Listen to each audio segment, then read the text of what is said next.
16 دسمبر سال 2014 کو بزدل دشمنوں کے ہاتھوں سے پھولوں کے شہر پشاور میں معصوم پھول مسل دیے گئے، جس نے نہ صرف پشاور بلکہ پوری دنیا کو سوگوار کر دیا۔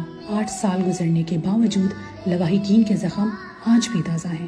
16 دسمبر سال 2014 کو تقریباً صبح 11 بجے 6 بزدل دہشت گرد آرمی پبلک اسکول پشاور میں داخل ہوئے۔ دیوار پر لانگ کر داخل ہونے والے دہشت گردوں نے اسکول کے آڈیٹوریم ہال میں جاری فرسٹ ایڈ ورکشاپ میں شامل بچوں پر اندھا دھند فائرنگ کر دی۔ گولہ بارود اور خود کش جیکٹوں سے لیس درندہ صفت حملہ آوروں نے بچوں اور اساتذہ سمیت 149 افراد کو شہید کر دیا۔ اس دردناک واقعے کے بعد ہر آنکھ اشک بار رہی۔ یوں لگتا تھا جیسے ساری دنیا سوگ میں ڈوب چکی ہے۔ ہر طرف قیامت جیسا سما تھا۔ اپنے بچوں کے بہتر مستقبل کا خواب دیکھنے والے ماں باپ نے ان معصوم بچوں سمیت اپنے سارے خوابوں کو بھی منو مٹی تلے دفن کر دیا، اور سب کی زبان پر صرف ایک ہی سوال تھا کہ آخر ان معصوم بچوں کا قصور کیا تھا؟